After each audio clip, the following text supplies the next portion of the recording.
Yay. All right. Technology, we defeated you today. You're not going to kick us out of this show. I love it. Let's go. What a great way to start.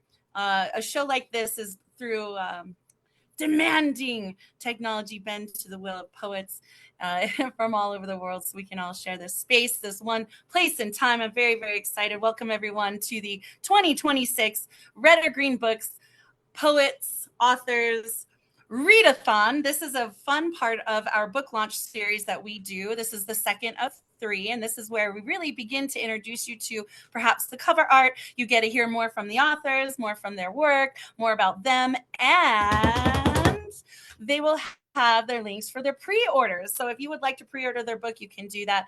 They'll tell you exactly how you can do that. We are super excited to welcome Jenny Mutlu-Collins to the launch. She is in the United Kingdom in England, and we're so exciting. So we have both Neil in Singapore and Jenny in the UK to join the launch, and so this is truly an international launch. If you would like signed copies of their books, you definitely are going to need to pay extra shipping, and depending on where in the world you are, they will get that quote for you. Okay. If you would like to purchase all of the books in one collection, they are not signed. However, you can do that through the Red or Green Books at redorgreenbooks.com. But I do encourage you to pre-order these books, especially each month during book club. As these authors sign up to do book club, you can purchase the books at a lower rate, right? There's always a coupon each month for book club, and you can get a signed copy directly from them. And that's a wonderful way to continue collecting the books from all of our very eclectic authors.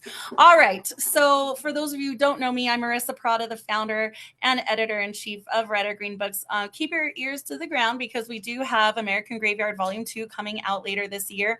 That is our collective global call for an end to gun violence. We have a podcast every month, the first Saturday of every month. If you're interested in joining the podcast or supporting us, please do so. We have a YouTube channel as well. And I'm super excited to see some of my other authors in the room. We have Edward Galt and Rick Spisak. Both of them have published books through Red or Green Books, and we're super excited. In fact, Edward has a poem, and Sarah Doolittle, who's on this launch as well. Sarah and Edward both have a poem nominated for Pushcart Prizes, so I'm very, very excited these poets come back to support the other poets who are coming up behind us. All right. So housekeeping things again, just keep yourself muted, please. If you unmute accidentally, I will mute you. If it becomes a problem, then you will not be able to unmute. And so I really just want to make sure that everyone remembers to do that. But there'll be lots of opportunity to cheer between poets. All right. The only person I do not see in the room is Holly. I know that Sarah Doolittle is on travel actually in England right now. And so if she's able to get here, if she has a spot where she has internet and she can get here, she will. But she did pre-record a video, and I will go ahead and share that if she's not in the room. The order of go today is in reverse alphabetical order by first name. So we have S.K. Lockhart, then Sarah Doolittle, Neil Deswani, Jenny Mutlu-Collins, Holly Wilson, D. Librarian, Cheryl Howard, and Blitz is going to close us out today. All right. So I'm going to make each of you co-hosts so you have permission to share screen if you would like to share your cover art, or if you would like to share QR codes or any other visuals for folks today would be great. I do see there's another person coming in the room, so I'm going ahead and bring them in. And the first poet up is S.K. Lockhart, who I'm so excited. She's my Tesoro sister. And so if you're not familiar with Tesoro, we're a worldwide women's organization of artists and leaders and professionals and entrepreneurs founded by Stacey Dyson. And it is just wonderful. You can go to firesingers.com to learn more about us there. And my computer is chiming. I hope that was not audible. But I'm going to go ahead and spotlight SK and start your time, my friend. And I will be right back. I'm going to go grab Sarah's video. Here we go. Okay, so I am really excited to be here. The first thing I want to do is I'm going to just quickly share my cover art, which I designed myself as soon as I can find it. I had it queued up a minute ago. Just a sec. Where'd it go? No, I can't find it. So anyway, I am instead, well, I look for that in a minute, going to share instead one of the pages from my book. I have incorporated art and poetry together. Oh, and I just found my cover, so I'm going to actually quickly switch to that. Let me see. Okay, which one is this screen sharing? All right, I have no idea if I'm screen sharing the cover or not. Let's see. Okay, I cannot see. All right, I am a great writer. I am not tech savvy, so we're we're gonna jump back into actually reading. So let me get back to this. I think I'm not sharing anymore. Oh wait, here's my cover art. Let me try that. Okay, here we go. Okay. So this is the cover. It is my drawing. This is the back cover, which I also designed. If I can get that to show up. No, that one doesn't want to. Okay. Stop share. Let's stop share. And I'm going to go back and I'm going to jump in and read. Here we go. Burning up. They were burning up in a storm of grief. Inviting the pain in also meant cutting open their vulnerability to every other energy field within their community. Grief invites catharsis. It means unmasking, being raw, open, honest, authentic.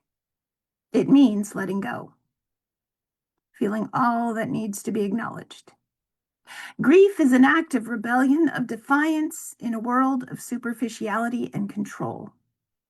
Grief means they must walk with uncomfortable truths. It is insistent, disciplined, loving. Courage and love must lead the way, otherwise they will be consumed from within, defeated.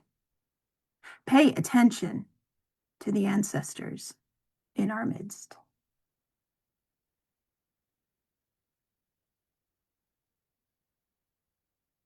Whiteness. I wear the skin and the heritage of colonizers. Deep in the jungle, I sink into thick clay, weighed down with explicit and implicit fears of how to face myself. I see so many try on their regal robes, resting in the laurels of monetized relationships. I am here to strip it all away, unlearning power over, leaning into an infinite dance of mutual respect.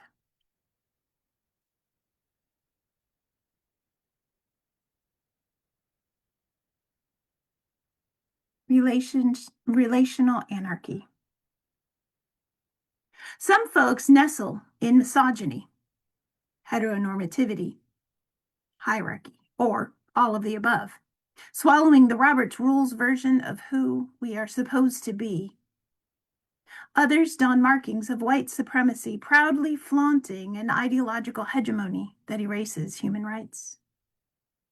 I trace my roots through a matriarchy that built up the patriarchal system, designed to squeeze freedom, identity, and choice out of my body, corseting me into a conformity that chokes and gags me. Blood is only thicker than water because it coagulates. Some people stick together like scabs, morphing into scars that never disappear. Water flows freely. It adapts to community, and I want to wash the thick blood away, baptizing my spirit in the river of relational anarchy, and be the own protagonist in my life. Let me scroll. This next one is called self-erasure. Self-erasure is the highest form of love. No, wait. It is an exquisitely privileged form of gaslighting, requiring years of assembly line training, an investment that reinforces the binary punctuated by and for those who believe they own my vagina. If I truly love someone, this myth goes, my job is to ghost myself because my labor must be an invisible cape that makes you shiny and visibly laudable.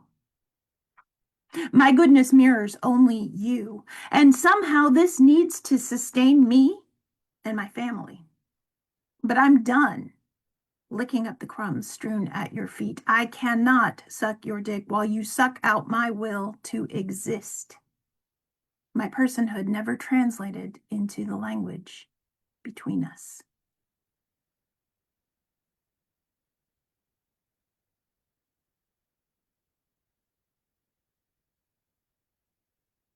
Poultice. The patterns flow through my hands from ancient paths that cross over unknown mountains, mixed in the DNA of our lineages. They represent a poultice to draw out the grief. They say that a child's stem cells live forever in their mother's bodies.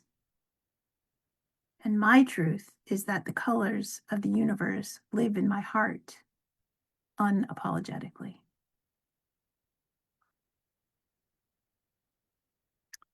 I think I will do one more. Let's scroll down to where it's at. So as you can see, this is sort of a roller coaster of my life and learning. That is why it's a liberation manifesto. Let me get down to the end of where this page is. Okay, this is called Both and. In my waking dreams of dissociation, I intuit the movement wisping through the air between and around this room, even as my physical body is fixated, rigid, frozen in its relentless search for the safety of fetal poses. And my face buries the flushed flames of expected ridicule in the same pillow that carries my damp, stilted confessions. The ethereal, unsettled realities of past and present are tentatively grasped and seen, queuing them up to begin their plumed and serpentined dance, uninterrupted only by the reflexive terror of leaning into this unfamiliar figure, winding its way around the space and attaching itself to my personhood. The contradictions of this sentient DNA of pain and freedom, of shame and acceptance that smudge its double helix of purity into my body and mind. These juxtapositions still confuse me. The rigidity of my suspected but incomplete truths no longer brings me safety. Instead, it twirls in the air, joining the other strand, and summons a heaving, dry sob, which breaks out of my body's armor, curling around and matching the rhythm of these tangible identities that I now embody. So that's just a taste of my book. And I do have, I will put them in the chat, but my Venmo to pre-order a book, you can send me if it's to be shipped, it's $20. And you can put the address in the Venmo line. It's at SK Lockhart Poetry. Let's see, I queued it up here. Let me see if I can find it and share very briefly, if that's okay, Marissa. Absolutely. Oops, I think I lost the share. Oh, no, I do. Okay, let me figure out where it is.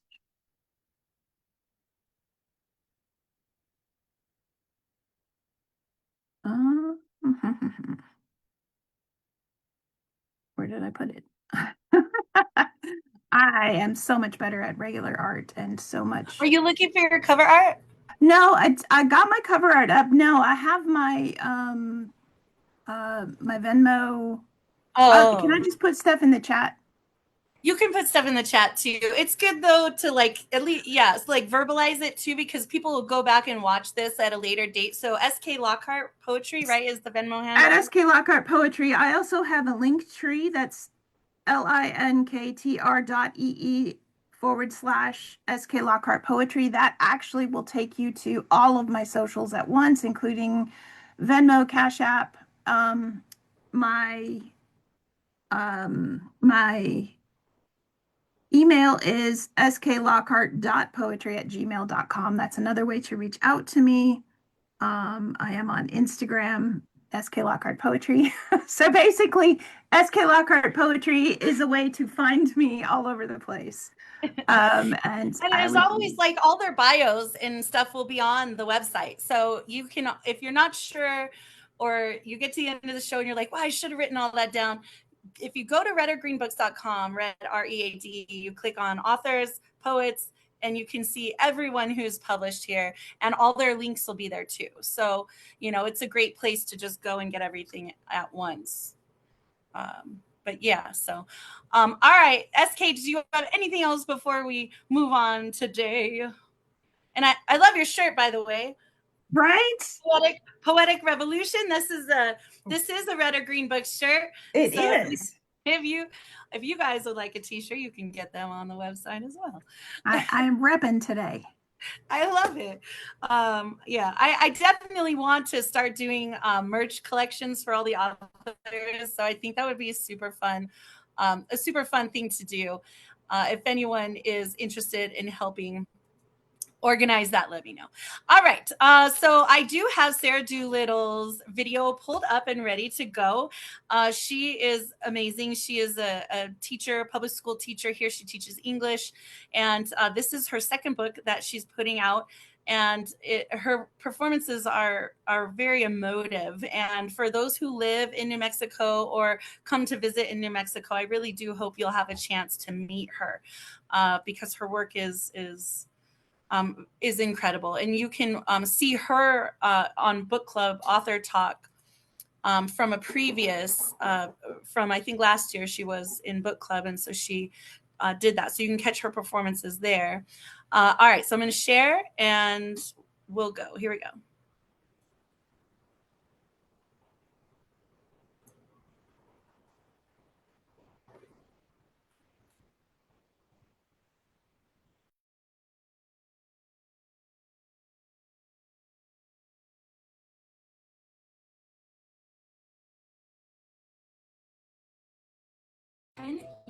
Years worth of poems into my poetry book called Lungs. Lungs was my first time getting into the publishing industry, and so I'm really grateful that I got to do it with a local publishing company called Red or Green. Marissa Prada founded Red or Green as a way to publish minority and marginalized voices in the community. Working with her has been a tremendous blessing in my writing journey. She helped me understand all of the small things that actually go into publishing. For example, when I was in my undergrad, I thought that I was some professional writer, and I didn't understand that there was such things like page sizes and margins, so I was going in completely blind, and Lungs turned out to be an incredible experience. Lungs is 10 years of poetry compiled into one book, and it's a lot of diverse themes, but the primary topic of Lungs is actually about my mother, who was an alcoholic and passed away from alcoholism, and sort of understanding and dissecting my complex relationship with that. The book is not for the faint of heart, even as the reviews say, so be prepared if you were going to go into it. After Lungs, I told myself that my publishing journey was over, I got a taste of it, I felt satisfied, and then in the last 2 years since Lungs, I have actually been writing a lot of poetry. Almost daily, I try to write a poem. And in the last 2 years, I've also found myself a lot more than I thought I would. I realized that like many people, like many women, I had been hiding in who I was supposed to be, and my poetry helps me understand that. So naturally, I decided to publish another book. My second poetry book is called First Light. It's supposed to be coming out this summer, and First Light is a little bit more lighthearted than Lungs. The title First Light came to me when I was writing a poem, and I realized very early on that a lot of my poetry in the last few years has sort of been centralized around the idea of light inside of you. I am once again working with Red or Green and Marissa Prada for First Light, and I'm really excited about this. This poetry book is going to be for anyone who believes that they found the light within themselves after trudging through incredible darkness. The most beautiful part of this book, I think, is that we can see the healing journey throughout the pages. If you're looking for a poetry book to maybe traumatize you, Lungs is where you should go. But if you are looking for a book that's going to bring you out of that trauma the same way it brought me out of my trauma, I would definitely, hopefully, recommend that you pick up First Light. Pre-order details are going to be announced. It's going to be at many local shops. So if you shop local, thanks for doing that. Okay, thank you for listening to me.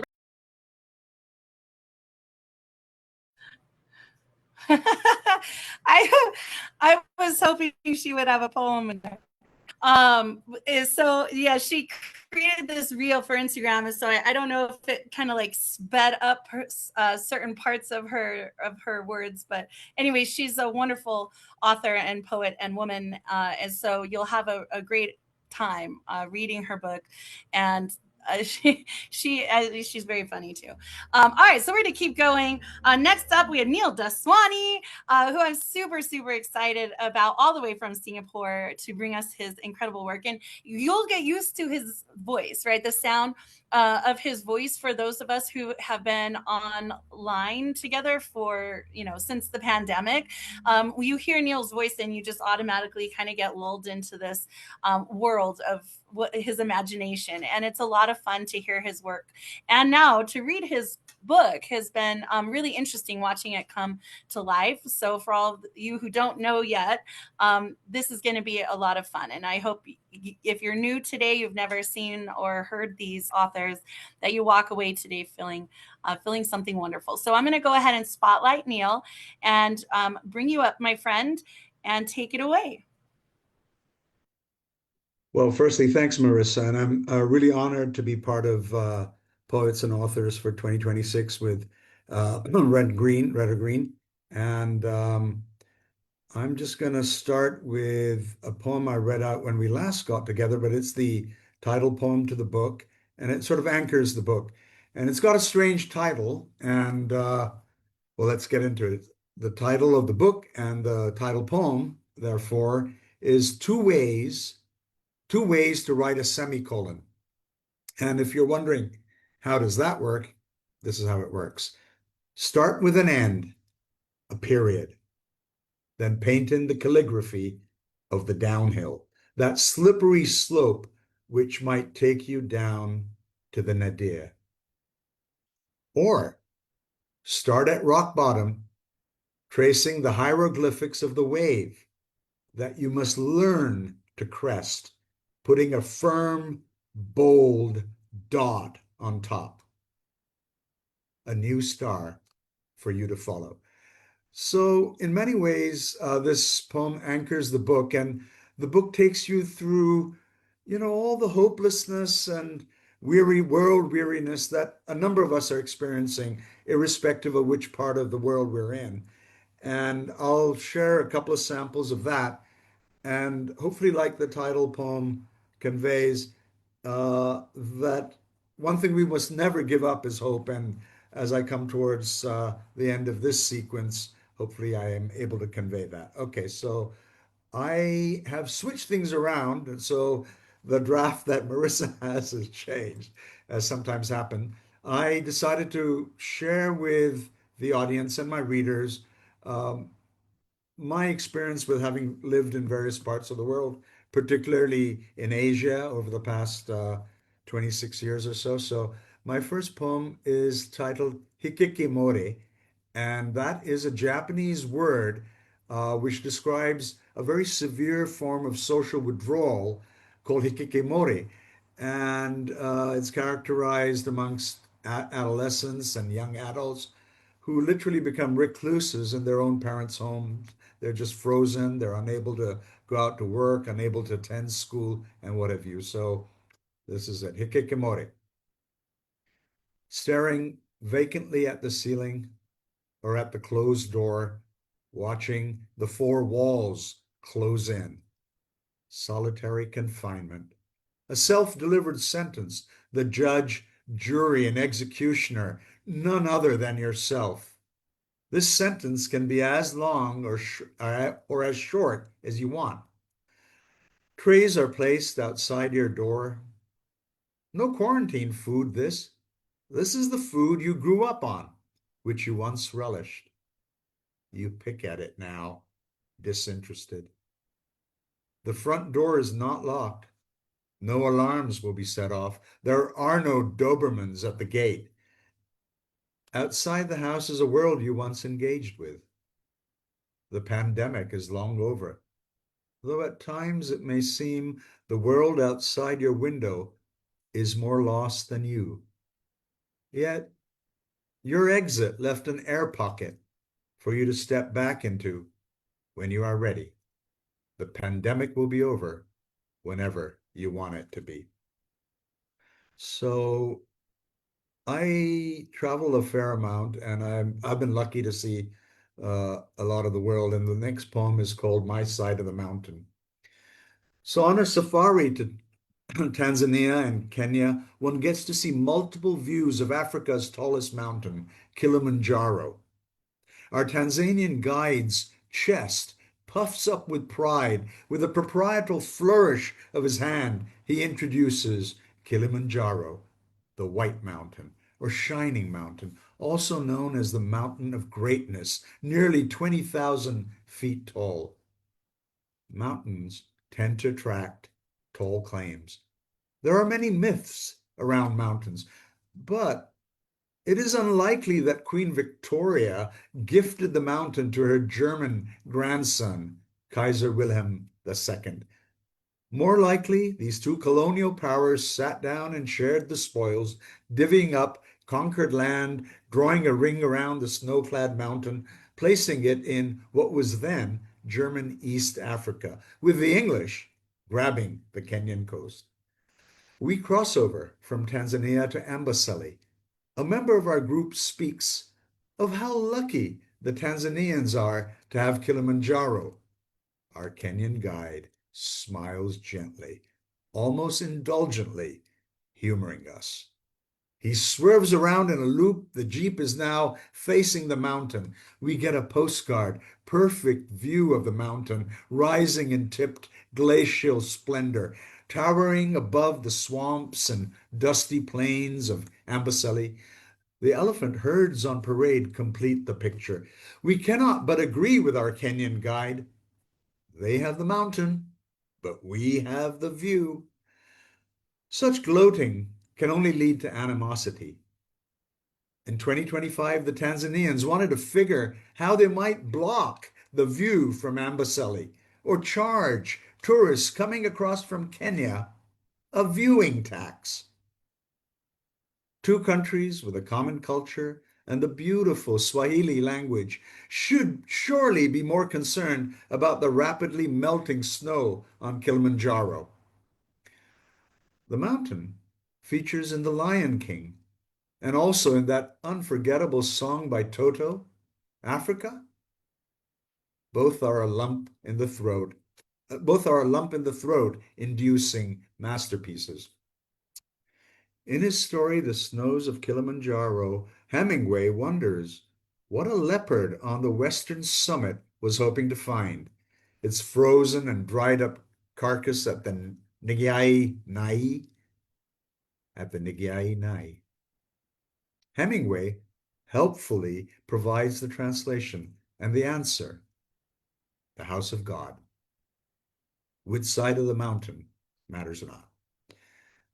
And I'm going to quickly, because I'm conscious of time, move on to something a little bit more current, and which will just give you a sense of the arc of the book. And this is called Photograph. I searched high and low for this photograph, which had been doing the rounds 2 summers ago, published in a few newspapers and magazines. I could not find it. Black and white, grainy, stark, background obscured, plumes of smoke, plumes of war. In the foreground, an abandoned shoe, leather shoe, black, belonging to the left foot. Hard to tell. Probably a size 31 or 32, in need of spit and polish, a schoolboy's. Age maybe 7 or 8. No sign of its twin, the right shoe. Whether the terrified schoolboy had lost his right shoe before or only after losing his left shoe hardly matters. Sinister tank tracks, probably from a T-80, relentlessly rolling forward in a continuous loop, gripping the ground, toothed wheels, pivoting and turning. A lizard can shed its tail to confuse its predators and then dart away. Not so schoolboys. Whether the boy ran away to exit at the right-hand top quadrant to the safety of trees, the photographer did not say. The caption beneath had a date stamp. Beneath that it read, War in Ukraine, which 3 summers later still rages. And excuse me, I'm just going to go on to a couple more and then close it out there. And this one is called We Mark This Land. We mark this land, we mark this land, roundabouts and rectangles, hexagonal pavers that tessellate, concentric circles that circulate. We square our circles and circle our wagons. We love our triangles and defend our pentagons. We pencil in perfection, perimeters and chalk, fragments we can never own, fragments we can never hold. We mark this land, we mark this land, tracing crooked lines into the sand. And I'm just going to give you a sense of how the arc of the book hopefully swings to 2 short poems, and we'll close there. This is called Winter Wind, and actually it's based on a Korean saying, which is Kok Sam Chu Wi, which actually means it's sort of like a fall spring, and the winter, however, is not yet ready to yield. That's what's said in that sentence, Kok Sam Chu Wi. The wind returns wintry and old, blowing its blustery blizzard blasts, cantankerous, callous, and cold, and will not let the spring get past. Screaming out in banshee doom, blotting out all flower and bloom. But the spring plum is a plucky fellow, crisp in her hope, glowing in yellow, a hope the wind can't obliterate. Winter shrinks away to hibernate, pulling its snow shroud over its head. Yellow-white blossoms start to spread.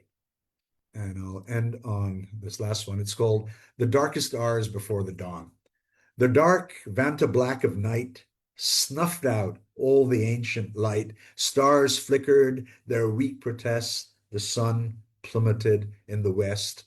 A city of stars shut itself down, donned its black cloak and gown. Pall and gloom were widely spread, filling its citizenry with dark dread. Just as we thought all hope was gone, the dark was succeeded by the dawn.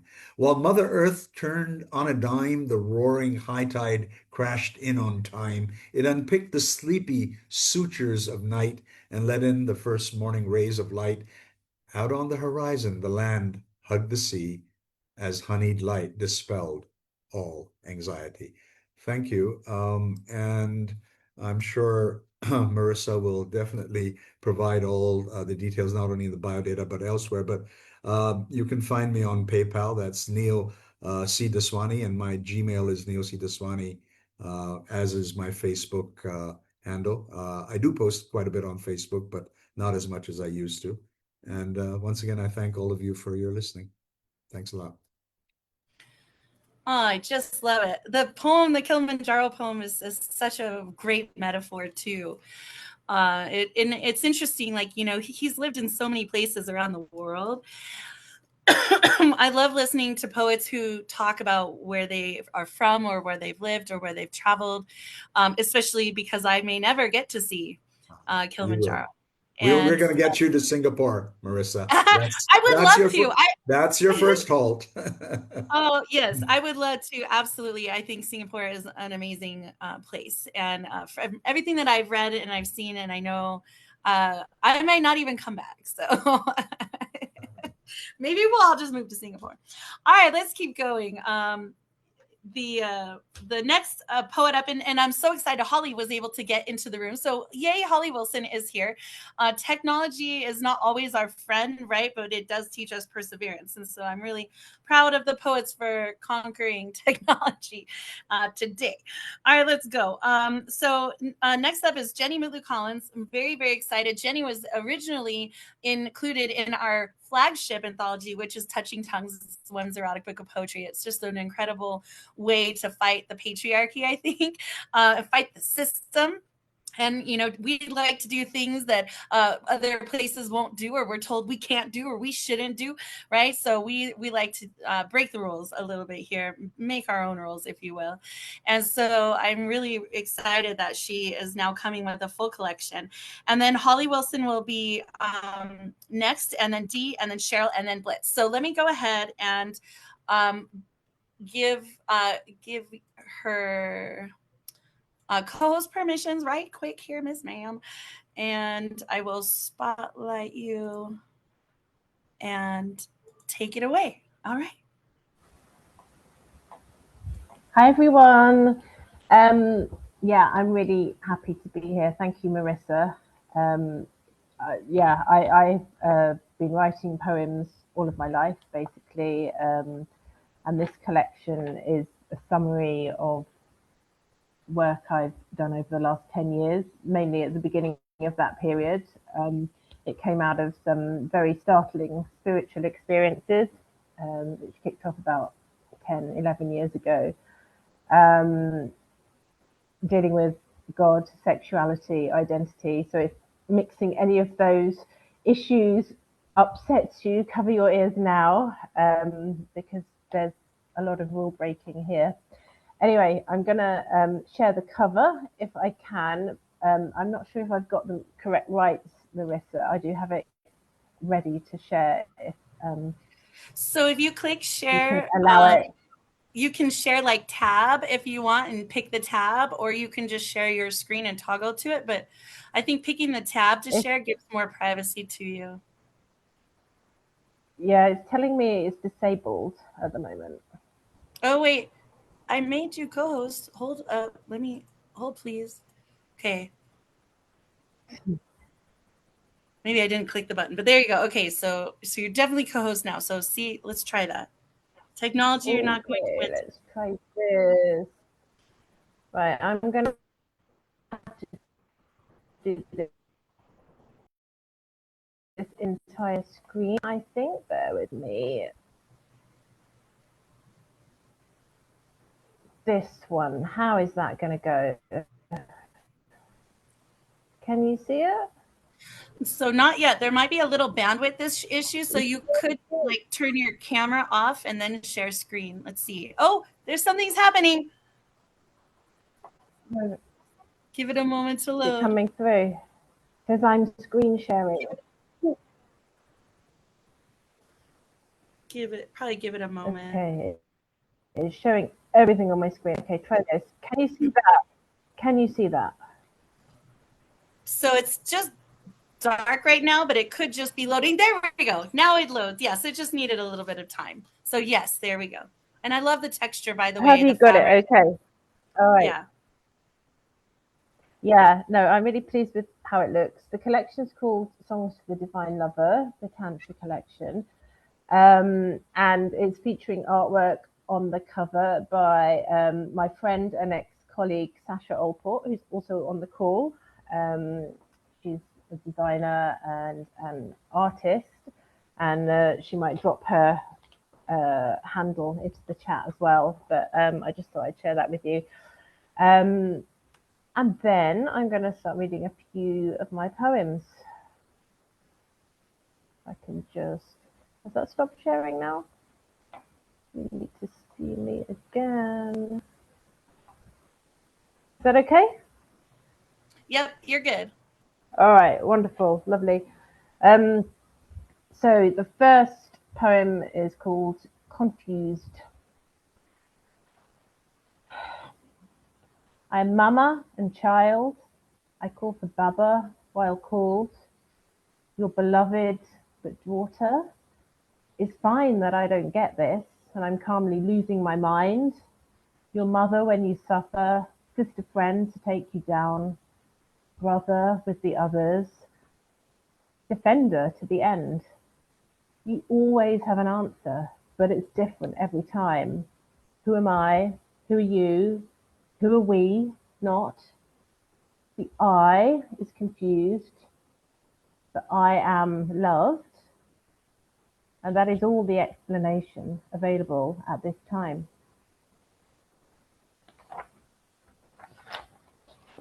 You ask me if I'm sure. You ask me if I'm sure. You'll need to explain more. When I see true love humming, I see you and I loving. We are there in the moment, the look and the smile, nothing needing to be said. I see you in the attraction, the piece of the action. This is us penetrating, redeeming, bringing presence. What would happen between Shiva and Shakti? I would melt, you would finish, we would die, and be some other else's rebirthing into you. You ask if I'm sure? I have no answer, because I don't know what this is, except kisses and skulls in my fever. And it dances in your loving, swaying in your beauty, interpreting this mystery. And you ask me if I'm sure.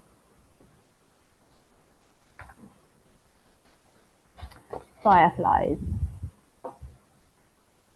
Fireflies in the shape of me, when you draw near, blinking sparkles caressing softly, wind brushes over my breast. Where did you go this time? Are you staying long? Some questions I have regarding this intimacy. Are we lovers? Yes. You invite me so lightly, a mere whisper on the bead of taste. What was that story that fell out of our souls? Will you marry me? We both said together. And yes.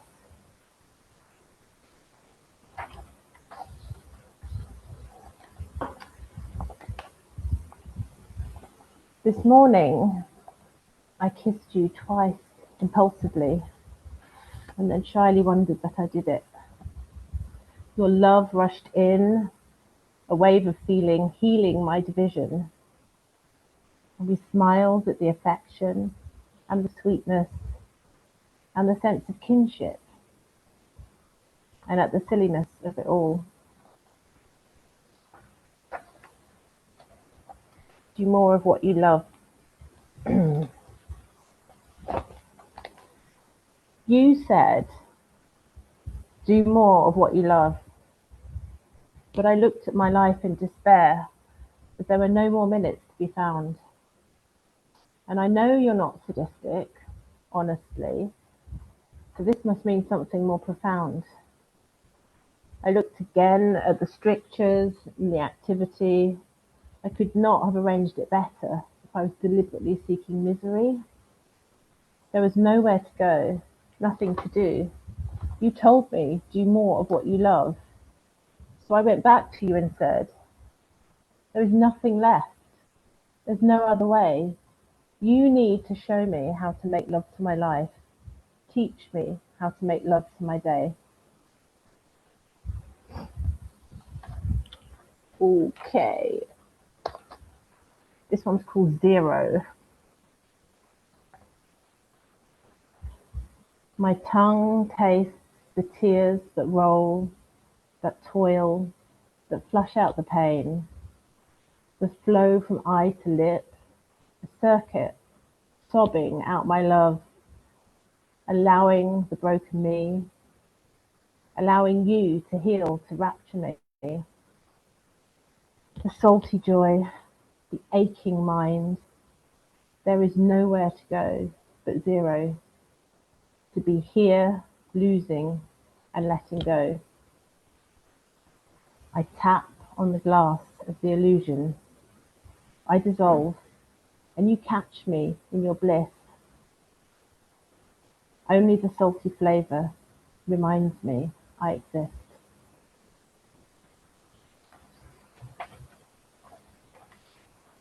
Okay. It's called If I Promise Not to Kiss.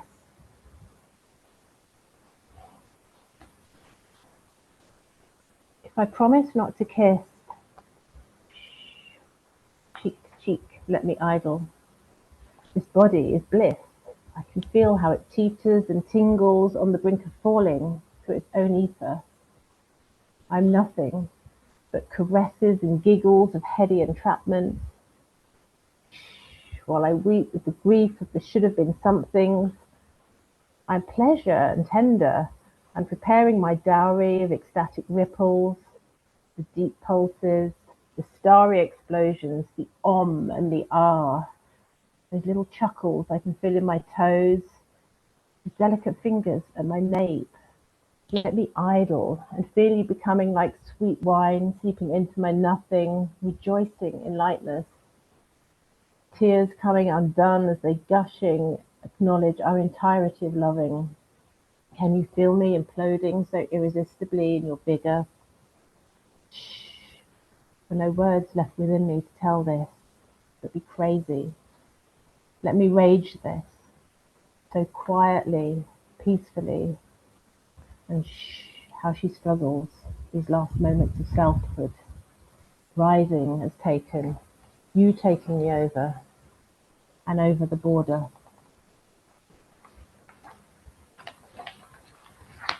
Okay.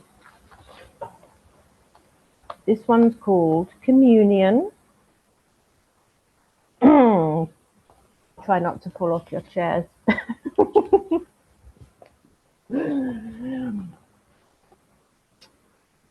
My tongue speaks to yours, communing like wafer, melting into spring and silence. So much to say, yet no words taking form, only rushing like a stream with eager, boisterous loving. Please be gentle, patient. What are you saying? This is popping candy, deeply throating, kissing without touching, dissolving your communion with mine, like wafer, like a tongue on pencil sharpener, tingling, electric, like the stream from your member.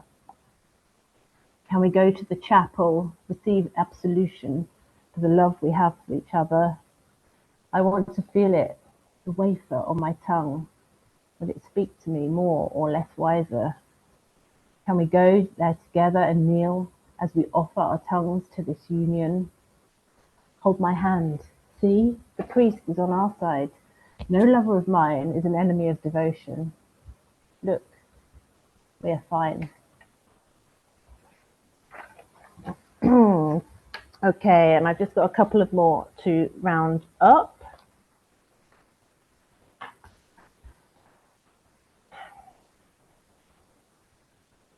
Let me wear the scent of my love for you.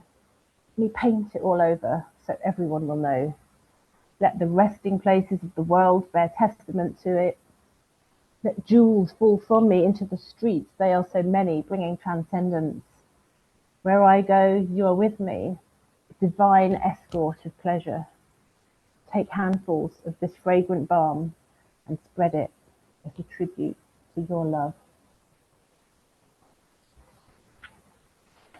Okay, and the last one is called Kama Sutra. I'm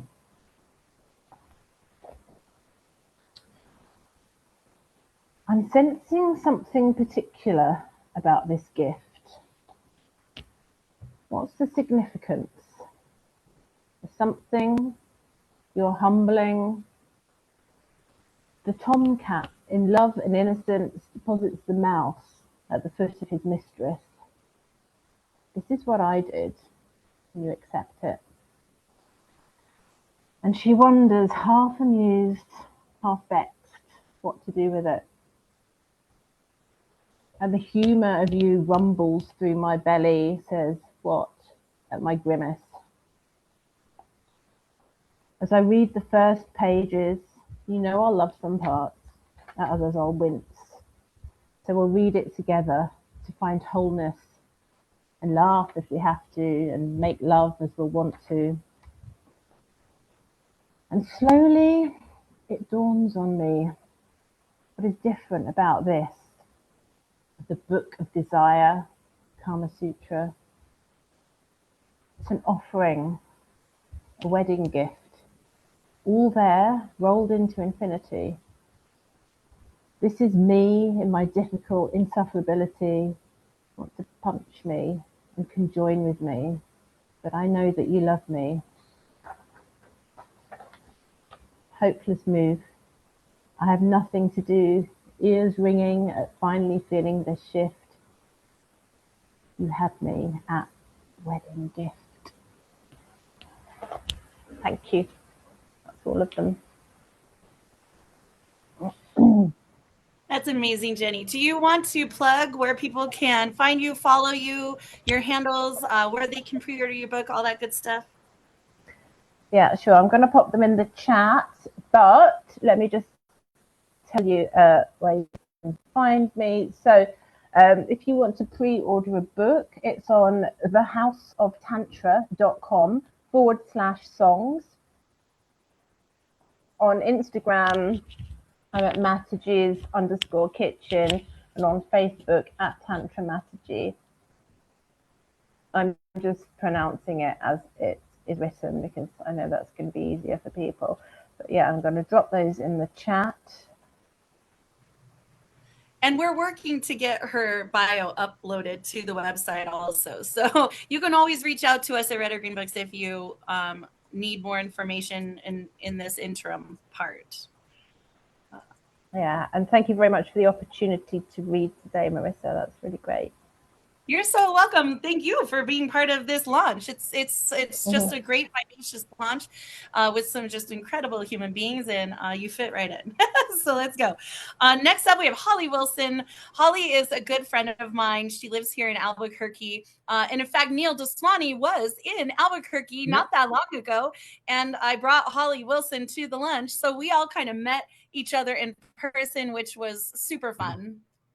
Anytime I get to meet the authors in person is an exciting thing for me. And so when we go to New York City or when we have the big events here in New Mexico, I usually get to meet people who I wouldn't have been able to meet otherwise. So, we need to keep doing these incredible events. I've met a lot of the people in this room I've already met. So those who I haven't met yet, we'll create the events to get there. So it'll be a lot of fun. So let me find where Miss Holly is. And there. Hi, Holly. Let me see. Go ahead and say something. We'll do hello. Yes, there you go. Yay, everything's smiling okay. All right, my friend, I'm going to spotlight you and you can take it away. Hello, everyone. I have to apologize. I was having technical difficulties trying to change a password, and I have 2 accounts and they send me verification codes, but I guess I didn't pick the right one. They locked me out. Anyways, I'm here. So I apologize to everyone whose poems I didn't get to hear today. So is it possible for me to share some of the pictures in my book, the photos? Absolutely. So I share. I'm not sure I click share, right? Yeah, share. And then you can share a tab if you want, which will only share that one tab. So I think it gives you, the sharer, a little more privacy than seeing like your whole desktop. So what should I, it says Chrome, sorry, it says Chrome tab. Is that? Yeah. So Chrome tab, and then you pick which tab you want. So if it's a photograph that's open or something like that, you can share that. Let's see how that works. Right. But okay. So I have, what is it? Select a tab, Zoom verification, forgot password. This is all other stuff. Gmail. Yeah, you don't want those windows. Just click the one you want. So the photograph or the file name. Yeah, but it doesn't come up. I don't know. You can also just share screen and pull it up. If it's not an open tab, it won't appear. Well, it's they're in let's just, you just go ahead and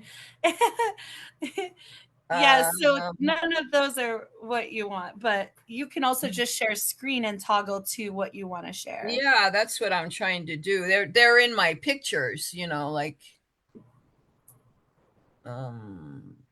is it gonna let me? If this takes too long, we'll stop. But I thought, can now see your screen. Well, how do I?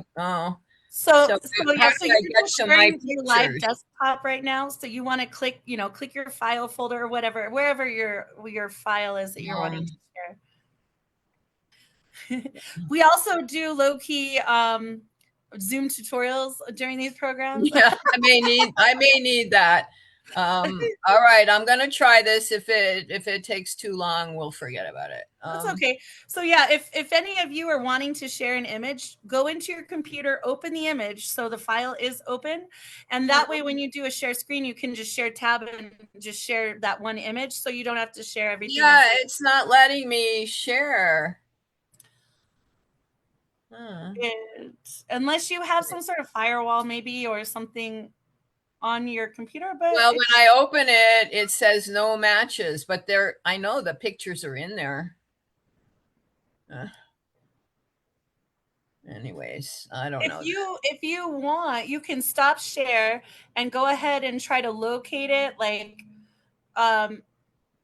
see if you can locate it kind of behind the scenes, and then if you are able to locate it, you can pop it back up.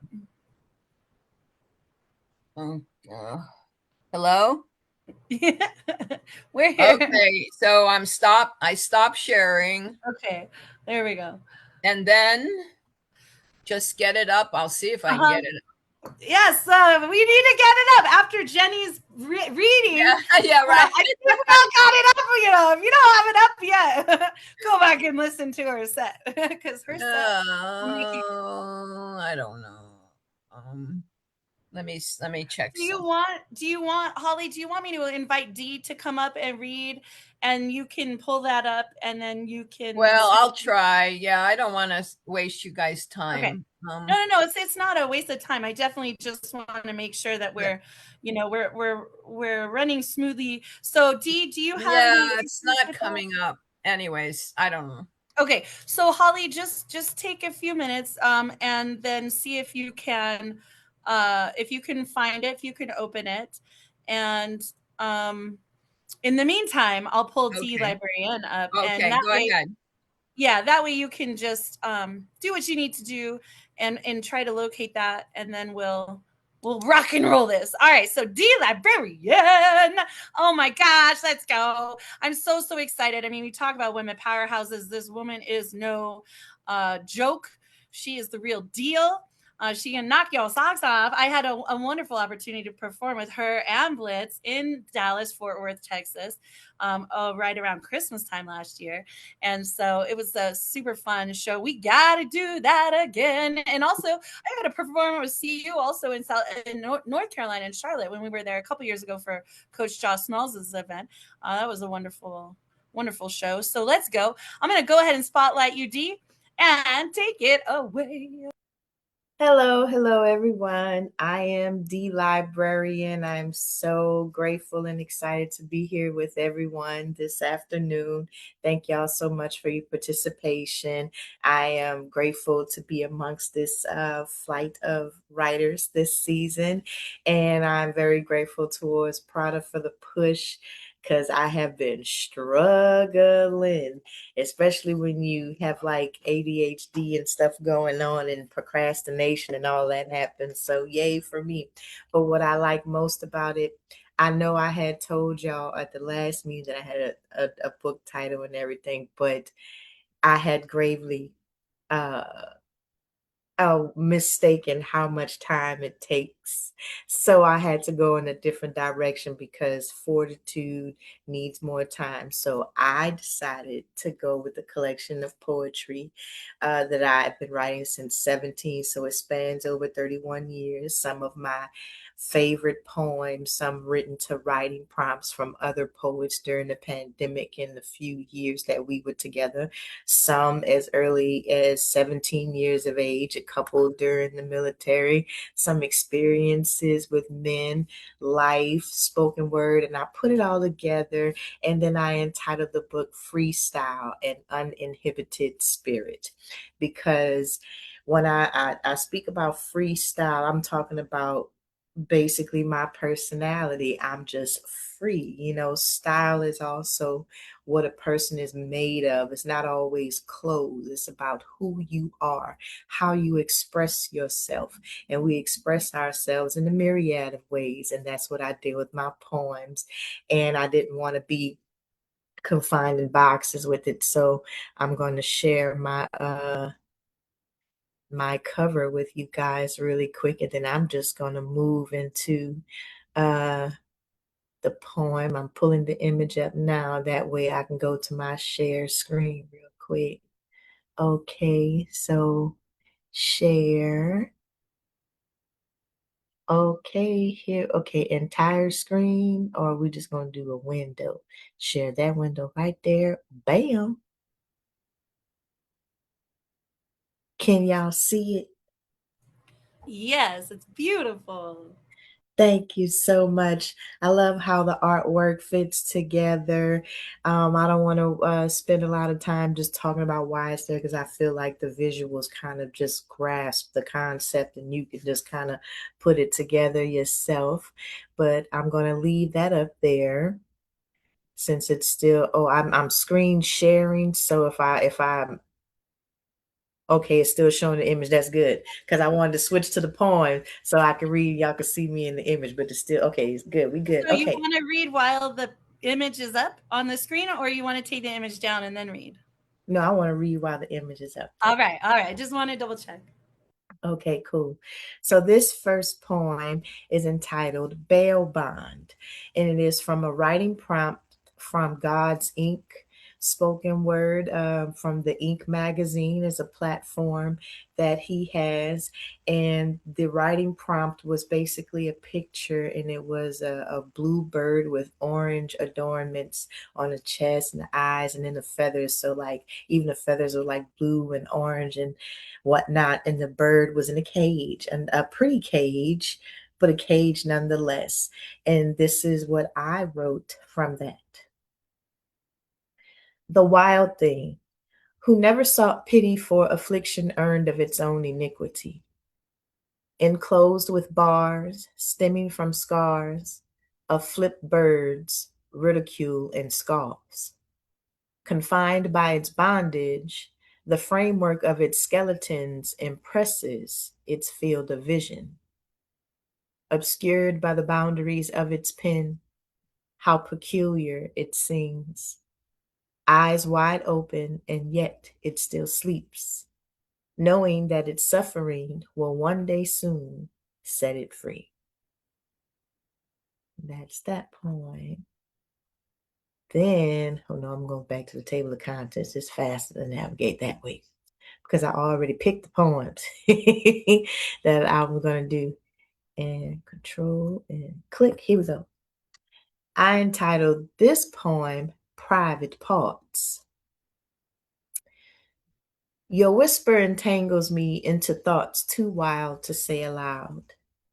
Instead, I take note of them carefully, scribing silently, selfishly exercising tension between the margins, replenishing our appetites until we no longer starve, for intense grips that comprehend the work of our penmanship as we laze in our copious, clandestine relationship.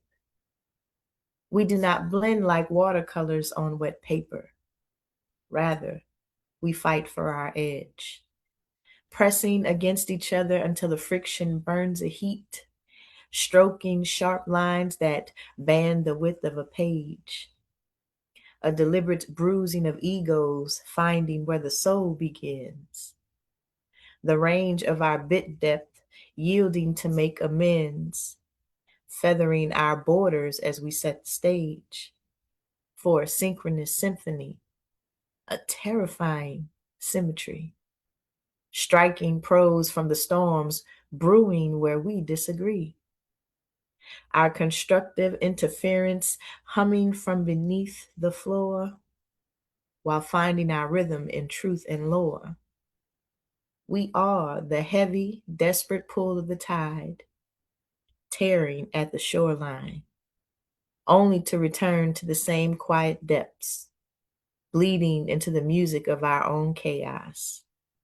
This struggle, anchoring us in detail, the secretion of passion directing the sail. Our high viscosity ink staining the sheets, tearing at the canvas just to sew it back together with gold thread. our bond growing stronger at the broken seams, louder in our explicit understanding of the sudden, sharp intake of breath, fresh air painting the spaces we've kept, a collision of flint and steel in the dark, where the spark is both a promise and a threat. That's that poem. And then I got time for one more, right? I should have time for one more. Absolutely. Okay. And so I had to scroll back to my table of contents. It's just faster to get to it from here because then I can click. Oh, I'm going to give y'all this. I'm going to read y'all the last poem in the book. And what I like about this, it brings the entire project together, because when you read from the start, where I have my dedication and the intros on each title page, and the theme of the poems, and then when you get down to the end, you're going to be like, oh, okay. I'm not going to say it's anything special or grandeur, but it was, I wouldn't call it special, because this poem is entitled Catharsis.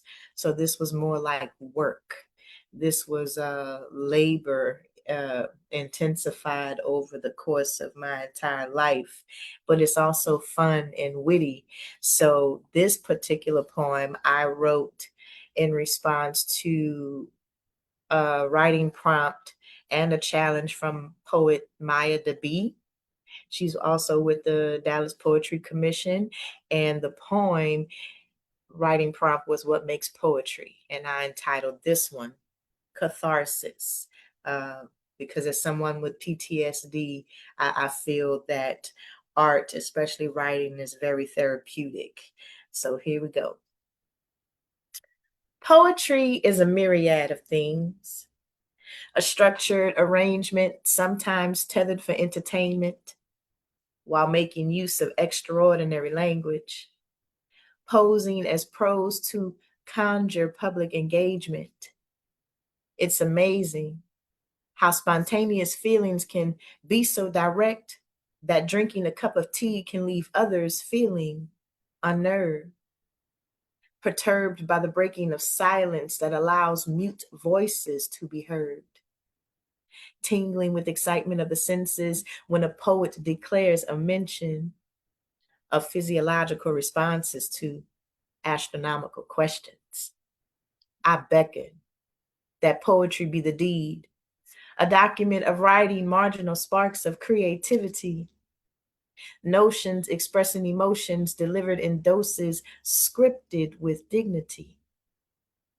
I pity thee, fools that are ruled by the school of groupthink, illusions of liberty exposed by cases of spilled ink, branded with signatures, signed, sealed, and delivered, while bound in rhythmic expressions, packaged in figurative storytelling. I'm guessing that poetry be that best kept secret. Grapevine so juicy it will leave a gossip speechless. I be this recipe of vivid imagery, mixing imagination with a steady pour of reality. Poetry be like Woman King, shielding the heart of a warrior wrapped in the wrath of femininity, a weapon of mass destruction gunning down the hatred of its enemies, emptying full clips every time the muzzle spits, while piercing through flesh and bone, prone to shots fired without a trigger warning, equipped with semi-automatic aggression. I say poetry be a blessing, a companion to lessons learned through faith and fury, juried by man's testament, a woman scorned with devil's horns while raising hell on earth every time she births pathways of hot coals, urging the phoenix to rise from a withered flower to a concrete rose. I suppose that poetry is a lot like healing, using old wounds as a muse, a ruse of patriotic feelings, a cathartic way to manage pain. I say poetry be a gateway, a sidekick along the journey of manifesting better days. Oh, so that's all I wanted to share today. I thank you all for taking the time to listen to me.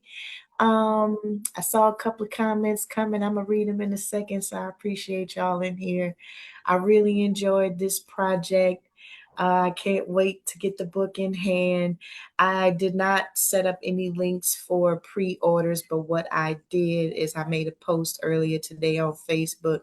I'm still undecided what I want to do about social media, y'all, even though the Facebook is still there. But I do have a website. It's www.dlibrarian.com. That's DEELIBRARIANNE.com. And if you go there and you subscribe, you'll receive a notification when I make the page about pre-ordering some copies, as well as a link to get to Read a Green Books so that you can purchase from them as well, because we want to make sure that they receive some of the sales because of what they're doing, for us. And I appreciate that. So we got to make sure that we buy some of the books from them as well. I still want y'all to buy from me too, but just we're going to work it out. But anyway, y'all do it like that. Email me at DEELIBRARIANNE@gmail.com with your name, your shipping details, and you can send me a Cash App payment at the Cash App sign D Librarian DEELIBRIANNE 1982. And make sure you capitalize the D and the L. Okay, thank y'all so much. I hope I ain't go to overtime. Thank y'all. No, you're fine. I love it. And just so everyone who's watching knows, if you don't have Cash App or you don't have Venmo, especially if you're international and you probably, Cash App isn't allowed in certain countries, just reach out to us through the website. We can create a pay link for you that goes through the website. So it can take any form of pay except Bitcoin. We don't dabble in that, but otherwise, any legitimate source of money. Okay. And certainly, if all you have is like a cashier's check or a money order, you can totally mail that to us as well. I mean, cash is still king. All right, let's go. All right, so let's see. Holly, were you able to get your pictures up and running? Actually, I put them into Word files. So okay. I think I can That'll work. I think I can show them now. Okay, let me go ahead and make you co-host. Okay. So you have permissions. And I do thank everyone for hanging in there with us as we troubleshoot some of this technology. I know it's just kind of part of it, right? We learned during COVID, sometimes this is what we got to roll with. So if you're here watching, supporting, I appreciate your patience today as we move through that. Okay, Holly, let me go ahead and spotlight you. And then Cheryl will come for you after Holly. Okay, so let's see. No.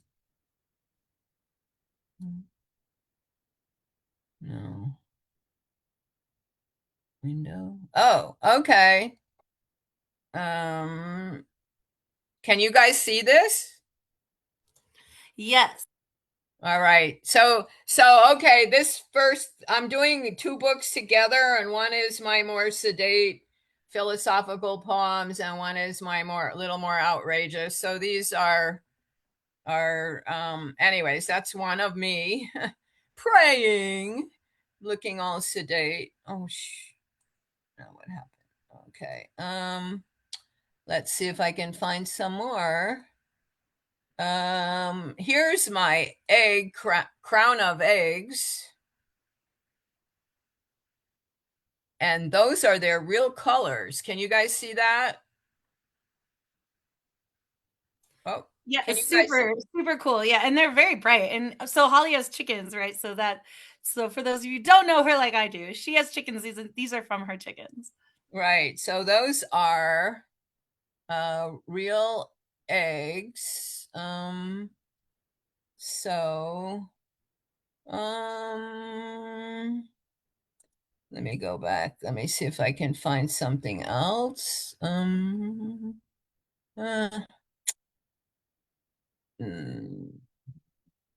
Your screen sharing. Okay, so maybe I'll just get one more up. This is not the best. Well, here's me gardening, kind of. Maybe I'll make that a little smaller. Can you guys see that? There's a fake gardener here in the garden. Anyways, those are some of the images. Let me see. Do maybe one more.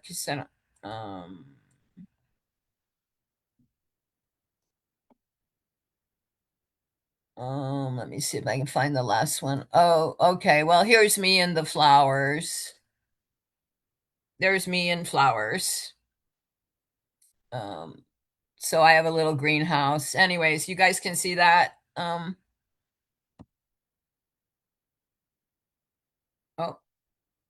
can you guys see that? Yep. Okay, just wanted to make sure. All right, so I'm coming back. I'm going to stop sharing and read some poems. So I'm going to disperse some of these photos in the book and on the cover of the book. It's called More Softly Spoken Word. And here are some of the poems. So I have the first ones are collection of poems from about 2012 till today. And then I have a section of ekphrastic poems and a section of COVID poems at the end. So here's one called Something Borrowed. I borrowed an old memory today of ancient peoples praying to the sun, the moon, the stars, evoking the earth goddess, knowing that she will lead us somehow out of the darkness. Forces wanting to kill her. Enough of us staving them off, holding on to the dream that we again will live in awe of her, that we will again be forever grateful for her undying love, not conquerors, but humble servants. I borrowed old memory today of seeing her spirit in the grassy spot under the tree, in the eye of the deer, in the whoosh of the waterfall. I borrowed an old memory today, and I'm keeping it for my own. And this is one, I'm not sure if I read this before. Anyways, some of these are inspired by my living on my little farm. This is called The Color of Eggs. I'm an egg farmer. I raise chickens to sell their eggs. I purposely have a variety of breeds that each lay a different color egg. Chocolate brown, adobe brown, dark tan, light tan, cream, white, blue, and even olive. I purposely fill each carton with eggs of the greatest diversity possible. I purposely arrange them so they are as evenly mixed as possible, creating a visually pleasing array. I call them my rainbow eggs. My motto, we treat each egg as an individual. As I place the cartons, as I place the eggs in their cartons, I cannot help but notice how nice the white ones look when surrounded by many eggs of color. And some of mine have a little bit of sarcastic humor. And this is one of those. It's called No Winter Solstice Sales. For all of you who celebrate the solstice out there. I can't find the winter solstice sales on the internet. There aren't any winter solstice toys or decorations to be found.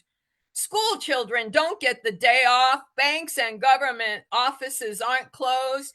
People are not busy making their winter solstice travel plans. Stores are all open, filled with Christmas decorations, but there aren't any happy winter solstice cards. And winter solstice carols aren't droning us over and over on the loudspeaker at the mall. When sales clerk says, "Happy holidays," they don't want to exclude Hanukkah or maybe even Kwanzaa. But not the winter solstice. No heavenly Savior was born this day. No bearded man in a red and white suit comes bearing gifts. But in the Northern Hemisphere, this holiday marks the shortest day and the longest night, a critical point in Earth's orbit around the sun. That's why some of us gather around fires, express our gratitude to Mother Earth, who provides us with our means of living, sing praises to the great goddess whose spirit breathes in all of us, and celebrate our Father Son returning. And we look forward to another year.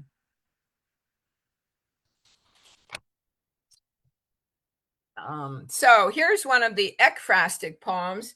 This painting, so ekphrastic poems are those inspired by pieces of art. This one is just a big bird, a big like crane or I don't know, gull or something. And it's called Birds Fly Free. Wings spread open aloft under their own power, feeling the wind at their side, the view from above so much clearer, looking long ahead towards the horizon. Maybe like flying a glider let loose after being towed skyward by an airplane, navigating the drift, balancing all the factors, trying to achieve a successful conclusion.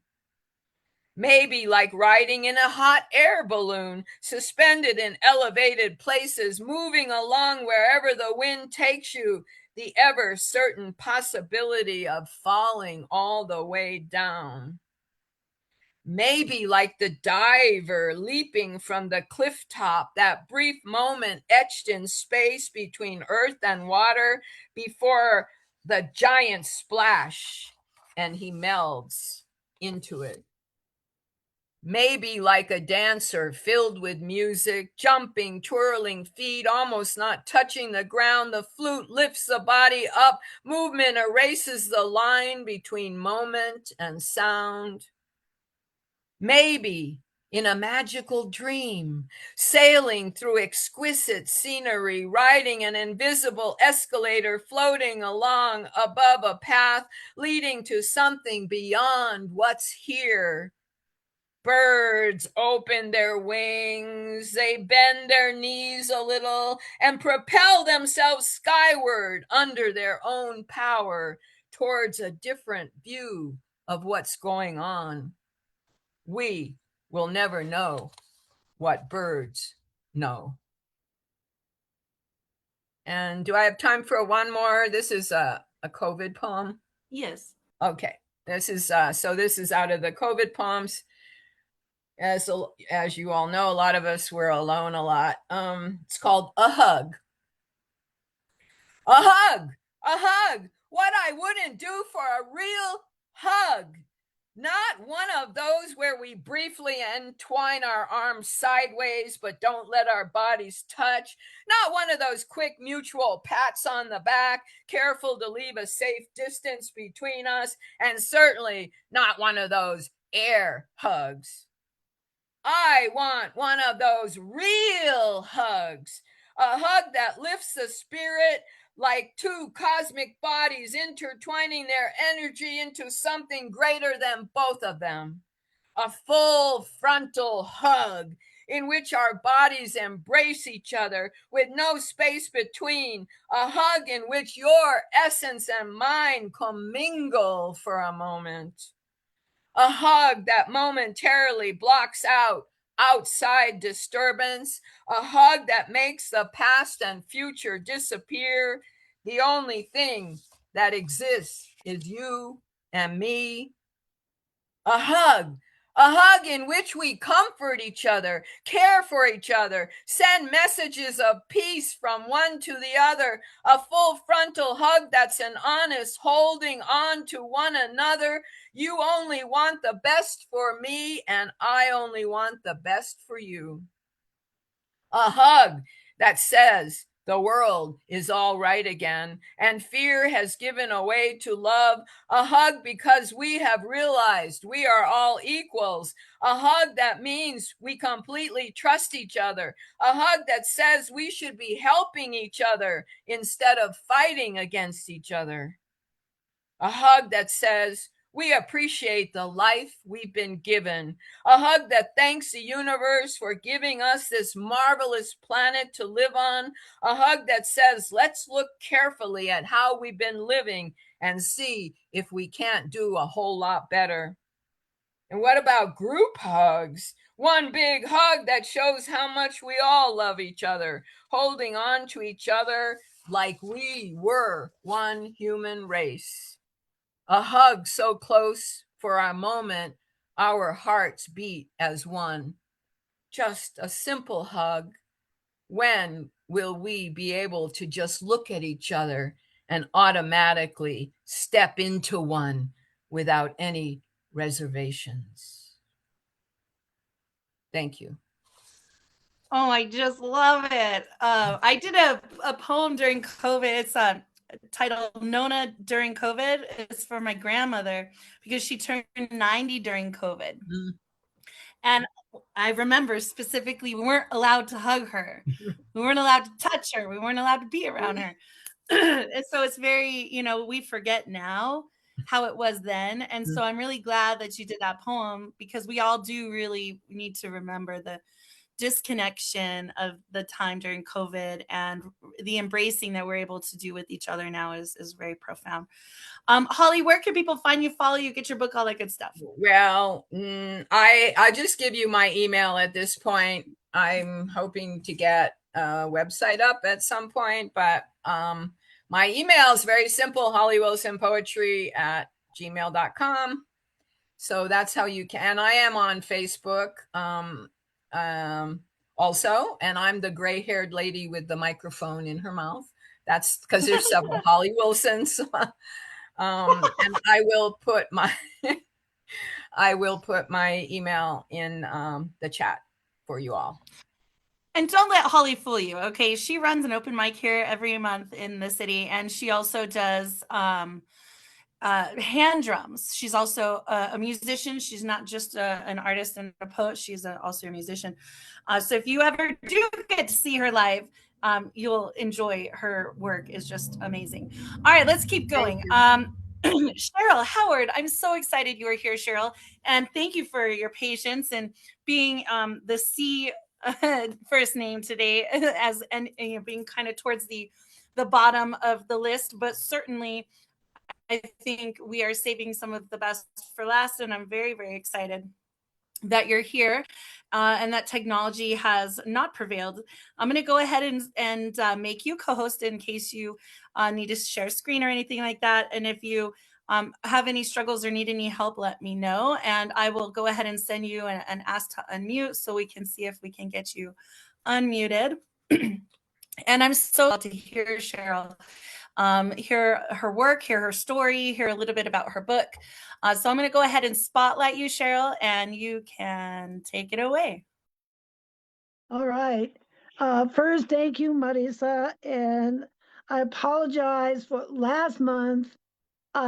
Both my computers crashed, my desktop and my laptop. I'm back in business, but I've just had a heart ablation and they put a bunch of stuff down my throat. So my voice is not good. But at any rate, here I am. And this is the cover of my book. And I will post this on Instagram and Facebook as well. So this book begins with some murdered women in Juarez nearly 30 years ago when I taught at UTEP. I found these folders in my studio recently, last year, and I brought them in the house and thought to memorialize these women, but it turned out that they had other ideas. And what follows then are a series of prose vignettes, I think, is the best way to describe them, ending in a haiku with photos and other poems interspersed. So the haibun, which is a Japanese form combining prose and poetry, was what I had in mind when I started, but I really have it's stretched the form. Anyway, I'll start with the haiku. This is the first haiku. Begin a study. A loose thread unravels fast. Done becomes undone. Then I'm going to read 3 poems that are interspersed. El otro lado. On that side of the river, in el otro lado, you don't know, can't know how things work because they don't. You could sit in a plaza or drink in a bar, talk to 100 officials, 1,000 residents, visit every day for years, and still not know. It's complicated. The evidence, if it exists at all, has been tampered, tortured, or tossed in the desert. There are only dark rumors of bad actors, and in the end, they are all irrelevant. It's simple. The people who understand are silent, dead. The living await their fate. The next poem is called Desert Her or Desert Her. I intend both of those meanings. First, they tried to hide the horror, but there were too many reporters, photos, mothers wailing. Then they blamed the women, not virtuous. And the virtuous women with crosses around their necks believed that they would not be strangled by them, that they would not be desecrated, deserted. Next, they blamed the drug dealers, bus drivers, maquilas, even or especially the police, all dying. Then, an Egyptian chemist already in prison. Not one of us, gracias a Dios, but no, eventually not him. The fathers were silent, evidence lost, cases bungled, death after death after death. Anyone could have done. Reporters called it the killing fields. Nobody thought of the river that runs deepest in men, fear of all things feminine, loathing, women and girls unprotected by God, the police, the law, their boyfriends, husbands, or fathers, by neoliberalism, urban sprawl, poverty, capitalism. She is silenced, erased, put in her place, which is the desert. The last one, last poem I'll read, then I'll read a piece of prose and a couple more haiku. This one is called For Sale or Rent. The body is the commodity. How much is it worth? Who owns it? It can be rented by the hour, parts extracted for transplant, bodies trafficked. Naming bodies for information as decoys to instill fear, using bodies to work faster and faster, longer and longer, punishing bodies for betrayal, for theft, for laziness, torturing bodies for pleasure, for sending messages, making movies. Every one body is worth something, but easily discarded once used. And this prose piece is called Any Body. We are all born with bodies, but we are not born with complete autonomy over them. There are many things that impinge on our autonomy, but two of the most important are capitalism and patriarchy. Capitalism is somewhat less coercive of people's bodies than slavery, which exerted complete control of one's body. Leaving to anthropologists the questions of however and whenever patriarchy emerged, it is now firmly established in most cultures, worldwide, with disastrous effects on men and women at the micro and macro levels. While these systems cannot be dismantled overnight, we can recognize the harm they cause and take steps to mitigate it, but we have to take them. Our bodies are the most personal, private thing that we have while we are alive. And when loved, can produce ecstasy, comfort, and well-being. Our bodies are also the most vulnerable. Violence to the body can result in death. Yet, we are surrounded by video games, movies, and music that normalize and even extol violence against some bodies. We can be titillated because this violence is not against us.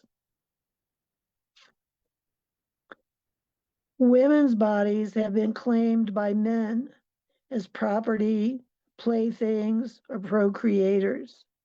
Men don't usually think about the ways in which they violate the autonomy of women's bodies, but their own bodies are also compromised by wage labor, by the exhausting exercise of masculinity, by violence. Capitalism as a political and economic system involves exploiting the human body in ever more efficient ways to produce wealth. I'm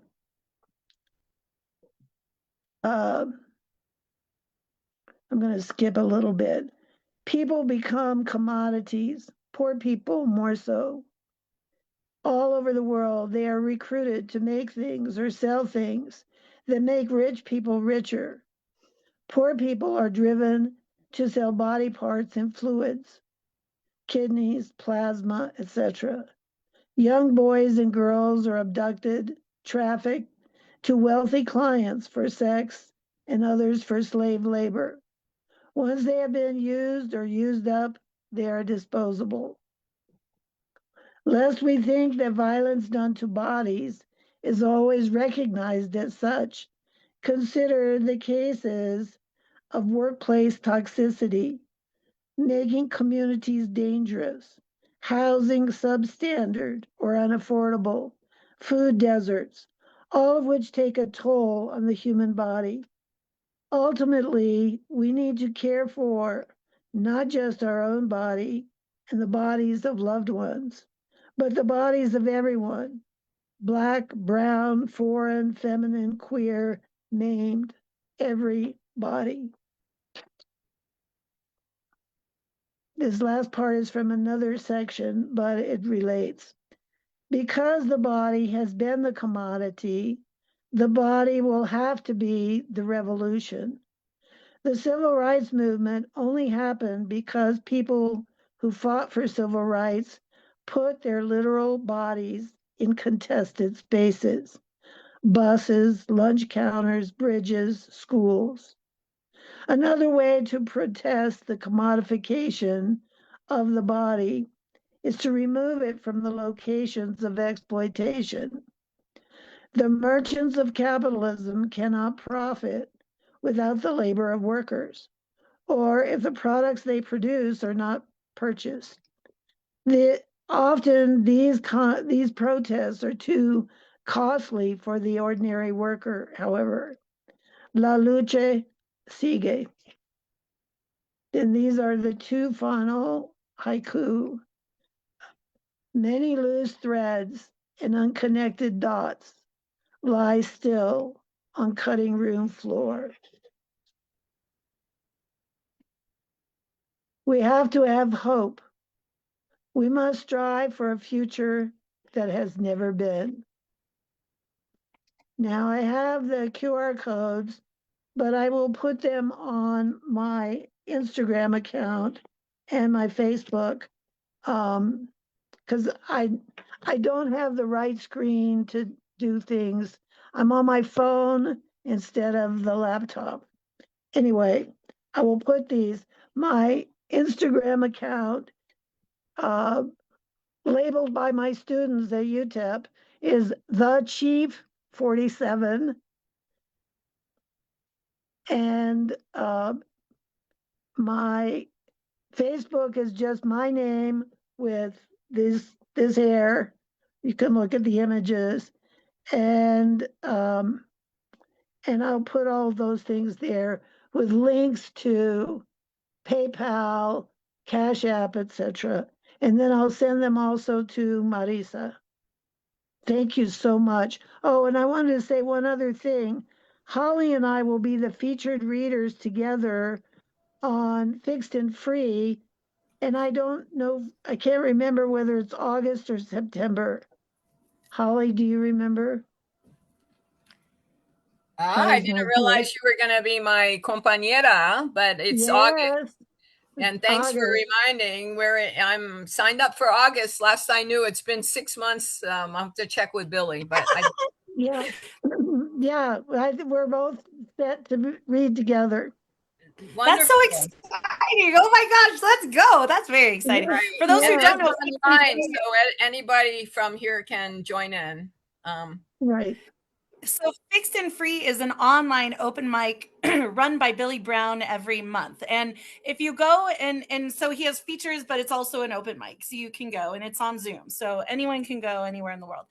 When you read at Fixed and Free, it automatically gives you the ability to submit to his quarterly journal. And so it's really a great thing. If you need more information, reach out to us, or you can find Billy Brown on social media. I think it's just Billy Brown on Facebook.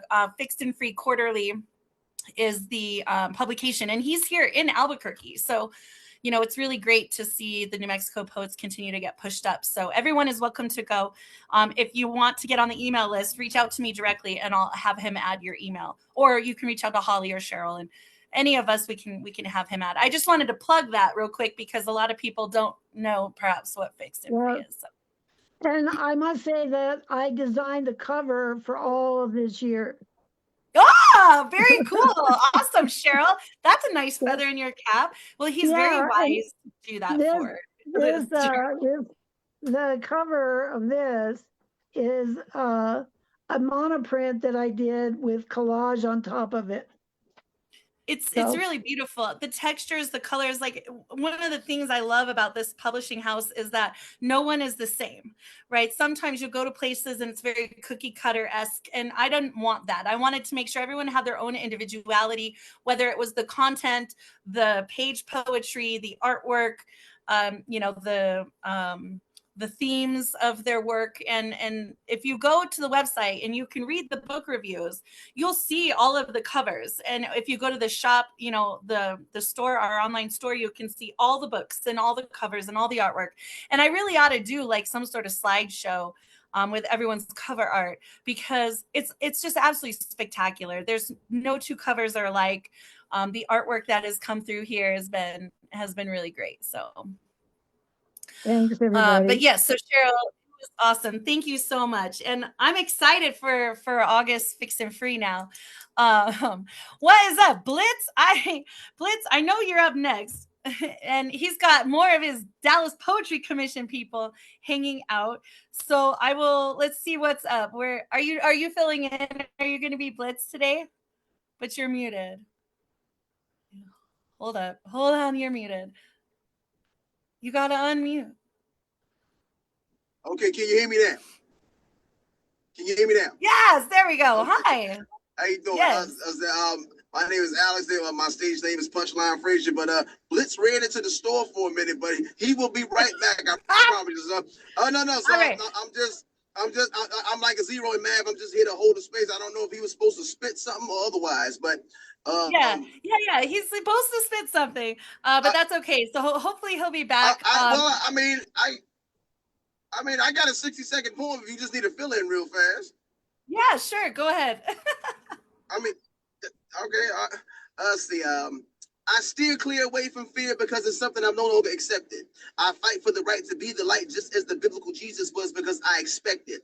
Yes, the light that shines so bright within me as I've been injected with a superior knowledge without any college, and now my mind's been resurrected. With a new conscious mind no longer blind to the illusions of the place before me, I'm no longer a slave that is forced to behave for a system that has for so long ignored me. I choose to refuse to be abused as I first learned to adore me. I have the knowledge of self to create my own wealth, therefore I can write my own ticket or story. So to achieve the thing you want to bring in your life, be connected to the source. It's not all that I, that some call it God, is simply just the divine force. But no matter what it is called, do not be appalled that God is referred to as the source with the law of attraction and no negative contractions. One should never be off course. Fear, conquer yours. Let's go. If you guys have not checked into the Dallas Poetry Commission, y'all need to. Really, it's a sensational group of human beings. And like I said earlier, D. Librarian and I were down there around Christmas time performing at the dock. It was great. It's a wonderful, wonderful venue. We did put a bunch of books there at the dock. So yeah, the dock. hopefully, you know. When you said the dock, I was there Tuesday. I was there Tuesday. Oh, okay, yeah. Yeah, they're always doing amazing things there, and they're always pushing poets up, which I love, and that's very exciting. Okay, I'm gonna plug real quick our events. I did not get our last event on the Facebook page yet, but I believe it's going to be the last. Oh no, it is. It's on the Facebook page. So for those who are new here, and just to kind of give us a little commercial while we wait for Blitz, the 2026 authors launch is 3 online performances, right? We did the Meet the Poets in April. We're doing the Read-a-Thon now in June, and we had the book signing in August. It'll be Saturday, August 22nd, 12 p.m. Eastern. It'll be the same Zoom information. You do have to log into your Zoom account to access the room, but start now, you know, kind of inviting people. Share the Facebook page. People do not have to have a Facebook account to be able to view the video. We will take the video, this live, and post it to our Instagram channel. And I will hopefully be able to snip out everyone's performances so you can also then post to your social medias if you would like. We do have American Graveyard Podcast Live, which is the first Saturday of every month. If you're interested in coming on the podcast, please let me know or just show up. We have 4th of July, right? 4th of July is the 250th anniversary of the United States. And it is also the first Saturday of July. So we're going to have American Graveyard Podcast Live. And the topic for that podcast is going to be America the Beautiful, Violence Starts at the Top. Okay, so that's going to be the July topic. For August, we're going to be doing All Roads Lead to Rage, which is discussing, especially in New Mexico, the devastating road rage incidents that have cost the lives of children lately. And here, hold up, Blitz is getting in the car, so that's cool. And then October, we have Spectacular Murder. November, we have The Brutality of Protect and Serve. December is A Whitewashed Christmas. And it goes on and on and on. It goes through into 2028. We have lots of topics, and there's no shortage of things to talk about each month. So if you would like to help us with that, please let me know. I'm also looking for a host for Out Loud Podcast Live, which is our LGBTQ anthology. So if you or someone you know might be interested in helping run that podcast once a month, it would be a wonderful thing to continue to take that show and that program and carry it. All right, let me see. Blitz, before I unmute you, I want you to get your camera settled because I don't want to spotlight you and everything's like moving and crazy. All right, so pick a spot, my friend. And when you get ready to spit your itch, then I will go ahead and unmute, and then I'll spotlight you. And Blitz will talk a little bit about him, his book, and spit some for you. Yes. Good afternoon, everybody. How's everybody doing? What's up? Good to see you, Good to see you. Yes, we're on our way to a youth a youth conference to speak and perform. But yes, the title of the book, we're debating between the story behind the story or Journey into Blitz, and the book is a compilation of poems I've written since I started writing back in 2001. This year marks 25 years of writing. So that's just a little bit about what the book is about. It covers the origins of what made me start writing political and just a variety of different things, because I'm not just one type of poet. I'm a diverse poet with a lot in my bag. And I'm somewhat fashion driven due to my passion of sneakers and God knows what else. Is that what I'm supposed to do? Oh, crap. So yeah. All right. So yeah, that's some of the basis of it. Let's see. And the person on my passenger side is my brother in poetry, Alex Punchline Frazier. Thankfully, he's holding the phone while I drive to get us back to where we're supposed to be. And he's a dope poet. I always have to lift my brothers up. I don't, even when the spotlight's on me, I still got to share it with others because I'm a team player. And so if you're ever in Dallas, you'll find him out here as well. So I can give y'all a couple of poems real quick, if that's what y'all, that's what we're here for, because we're poets. Yeah, that'd be great. As soon as we pull in this parking lot, which is less than a minute away, I will start giving y'all some of this word work. So do you want to plug your social media handles where people can pre-order your book while you're parking? Yes. You can find me on Instagram at blitz_THA_poet.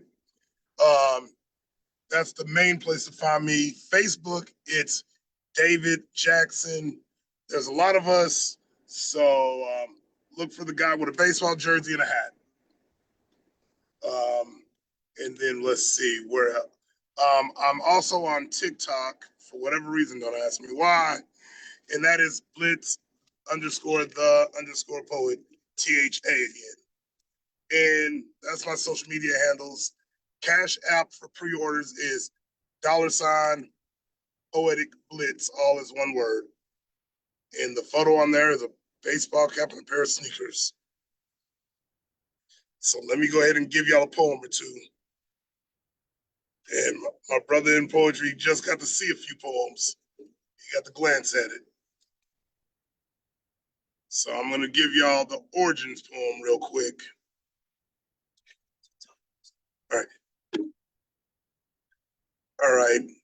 I want to state that I have a deep respect for the military and what they do, but I also have an issue with the military. That's how this journey begins. There's always an origin story to why people do the things that they do, like why a villain became a villain or why a hero became a hero. And that's how it is for Blitz. Blitz is no hero nor villain, but he is a poet that was driven into politics for a reason. So the question is, what drove him to politics? Let's take a trip to 2007 when David J was just minding his business and was on social media communicating with friends from high school, just chiming in and seeing how things were on their side of the world, when lo and behold, I get a call from one of my friends about the tragedy and casualty of war that one of ours had been taken down. Who would have known that summer of '06 will be the last time we all kicked it on the block, got drunk, and shot the shit? Because all it took was a phone call for David J to go from having a fun day at work to a mood full of anger and rage. Mad at the government, politicians who send people's kids to die and fight their fights. They told us that we were looking for weapons of mass destruction. The reality is they were fighting for oil. Well, I can't go into details. I may have never served, but I know things I shouldn't know. I know that when I got that call, I had nothing better to do but write. I mean, prior to that phone call, I never cared to write about things happening in the world if it didn't pertain to me and my small circle in this world. I never wrote about 9/11 or Katrina, but that day my eyes were opened. I felt rage, anger, distrust towards the government and those who send people to war. Never had I ever wrote about people losing their sons, daughters, nieces, nephews, brothers, sisters, cousins, and friends over the bullshit that these politicians tell us. I know that I can't take down the government, nor will I, but I can pick up a pen, paper, and let Blitz unleash his wrath, opinions on how I, David J., felt about the whole situation. One phone call changed everything for me. I went from never discussing politics to having a full-on war against politicians, social injustice. This was the day Blitz, the political poet, was born. I went from writing about my faith, how things were in my hood, to watching the news on a regular basis. I grew up in Stop Six, so all I cared about was Stop Six, Eastwood, Fort Worth as a whole. I was young and dumb because I would be out here hanging with my boys, and if something went down, I was down to ride and fight if necessary. But this time, I couldn't. None of us could. It's one thing if a fight breaks out at a party, you call your friends to back you up. It's a whole different situation when you get a call from Afghanistan or Kuwait. Those are calls you can't just hit the road and go. Being at a wake to see one of your friends make it back in a body bag will make you see things differently. That's why I am always on the political attack and political rant. This is the origin to why I write about politics. Thought I would dive deep into that real quick, and let's lighten up the mood a little bit with my fashion taste in sneakers. I write this as a sneakerhead, thinking that when I write, I might lace up the kicks, make sure they fit like a crisp pair of forces. These words come flowing out like the lace locks on a pair of Jordan 6s as I mix it up with some infrareds or breads instead of the randomness of cluttered lines. It's a personality wardrobe and expressing what's in our hearts. We want our words to be felt and worn, not sitting around waiting on the highest bidder. I'm no stock X spitter. I'm a poet with a passion. I wear my words like my shoes, on the move. I rock questions, yet I seek answers.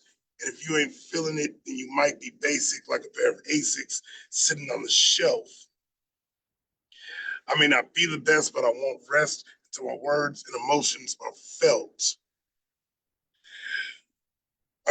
My words may be misunderstood, but it's all good, like a walk in the woods and some Yeezy boots. I realize it doesn't matter. I realize it doesn't matter if you wear 7s or 11s. Size and style don't matter when expressing what's in our hearts. Poetry is an art that shows who we are on the inside. So please don't judge us by our appearance. Our words are like a classic shoe. You can't go wrong with the right pair. It doesn't matter if it's a shell toe or an Air Max. Just give it your max. Just do it. Some of us just need a boost or an ultra boost of confidence to express what's in our hearts, while some wear the verbal cross trainers to weather the storm. So don't get caught in your Crocs unprepared to run and make a statement with what's in your heart. I'm no lyrical hype beast, for I want my words to be fire like the shoes on my feet because I'm always wearing heat. Never a poetic brick because I'm invested in myself. I give you this at retail, not resale, so no need for a shoe plug when you can come straight to the source. These kicks don't need a swoosh or a jump, man. Just give it our hearts, man. The only price you're going to pay is the time to give us to speak what's in our hearts. And I got one more for y'all, then I got to go inside for this program. I'm going to give you one about What do y'all want? Y'all want some emotional therapy, or you want something erotic? Ooh, you should do erotic because Jenny did erotic. You missed her. You got to go back and watch her set. She did some sexy stuff. People be popping a little sexy in and out of this show. So Actually, sexy. I can't do erotic right before I'm getting ready to do a kids program. It'll feel weird. Good point. Good point, Blitz. Good point. All right. I had to think that through because I'm in the parking lot and people can hear what I say in this car. I found that out a couple of weeks ago at church. All right. But I do want to end. All right, let's see. I got something for you. All right. Really don't want to explain. This is a breakup poem. Steady on the mound, hoping they don't make a bullpen call. Not ready to be pulled from this game. I believe I have just enough heat to close the game out. The problem is they don't have the confidence that I can close the game out. Pitch velocity just isn't there in their eyes. They believe I have control issues, can't complete the game. Never the starting pitcher in the rotation. Also, most starters rarely pitch a complete game these days. I seem to always be the mid-inning relief guy or even the setup guy. They feel as if I'm lacking the skills that they desire to close the game out. It's always top of the ninth, being pulled from the game for someone else. I've seen it a few times in my life where I wasn't the right fit, and the next guy closed the deal, wrapping up the love game, having the relationship victory lap. It's good that they get the relationship championship, but to the guy on the other side who was pulled for someone else or blowing the relationship save because the opposition knocked it out the park.